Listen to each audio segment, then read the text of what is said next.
ерөнхий сайдыг огцруулахыг дэмжихгүй гэсэн санд бол ерөнхий сайдыг огцруулахгүй гэсэн агуулгатай.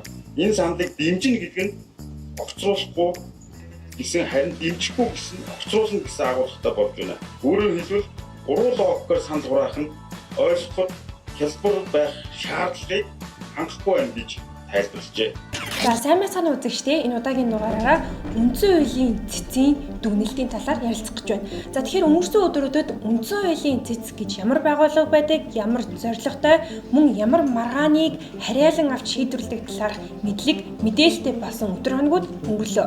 За тэгэхээр Зандаа чатрын засгийн газрыг огцруулсан улсын хурлын тогтоол, улсын хурлын дэд дарга Булгандбайгийн үйл ажиллагаа үндсэн хууль зөрчсөн гэдэг шийдвэрийг үндсэн хуулийн цэц өчигдөр гаргасан байна. Тэгвэл энэхүү шийдвэрийн ард ямар үндэслэл агуулга байваа гэдгийг хамтдаа ярилцгаая. Дүгнэлтийн гол агуулга нь саналын томьёолол болон эрц гэсэн хоёр зүйл дээр фокуслж байгаа юм. За тэгвэл саналын томьёолол буюу төрийн байгуулалтын байнгын хороогоор ерөнхий сайдыг огцруулах асуудлыг дэмжих хэсэг талаар санал хураалт явуулсан яагаад үндсэн хуулийн зөрчил болсон талаар цэцгийн гишүүн мөнх сайхан дараах тайлбарыг хэлсэн байна.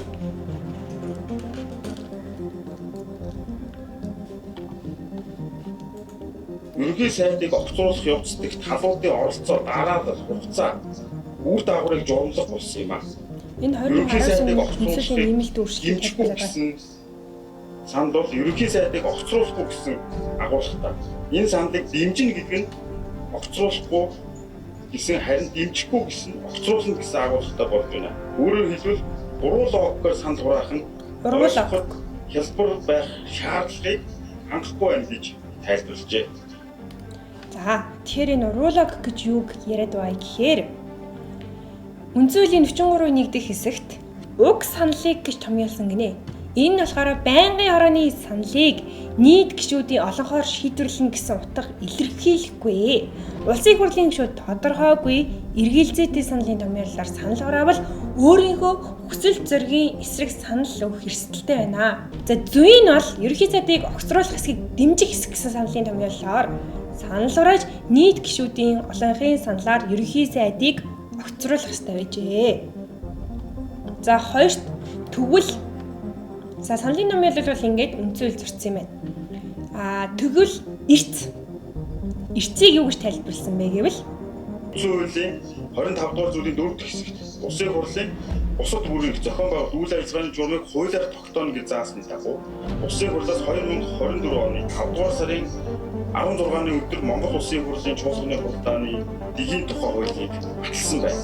Уг хуулийн 6 дугаар зүйлийн 6-гийн 2 дэх хэсэгт нэгдсэн хуралдаанд 7 хоног бүрийн бүрэг баасан гарал 10-аас 13, 14-өөс 18 цагт хуралдана.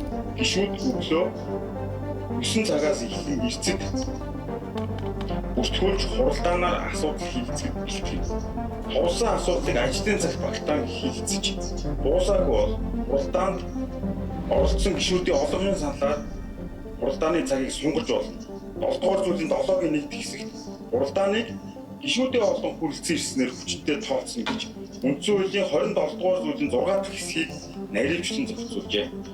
Энэ нь улсын хурлын чуулганы нэгдсэн хуралдааны эрцэд бүртгүүлэх цаг 9:00 цагаас эхэлж 18:00 цагт хуралдаан дуусах хүртэл үргэлжлэх бөгөөд товлсон асуудлын хилцэх цагийг гишүүдийн олон хүрэлцэн ирж хуралдаанд оролцсон гишүүдийн олонхын санал хураалтаар сунгаж болох талаар тодорхой хоёрдмол утгагүй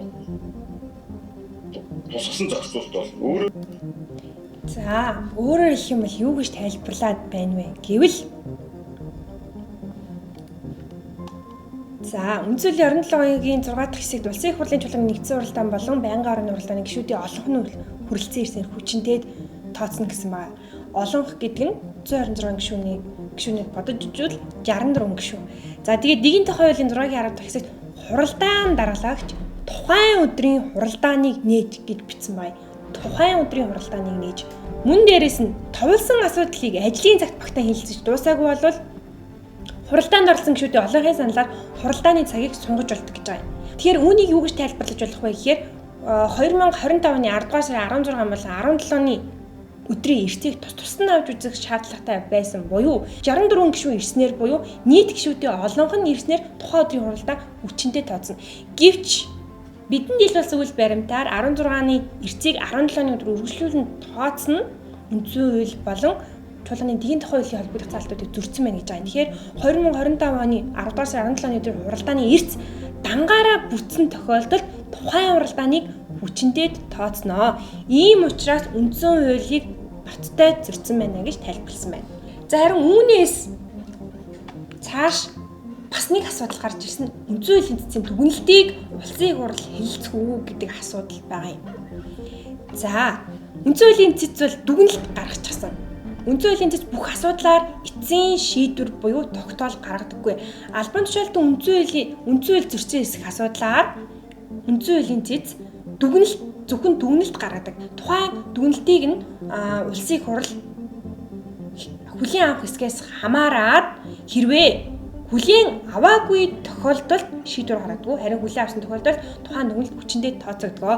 Өөрөөр хэлэх юм бол улсын хурлын дэд дарга гишүүн булган туяа үндсэн хууль зөрчсөн асуудлаар цэц нэгэнтээ дүгнэлт гаргачихсан учраас улсын хурлаар хэлэлцээд түүнийг нь улсын хурал хүлээн зөвшөөрөхгүй буюу хүлээн авахгүй байх боломжтой юм.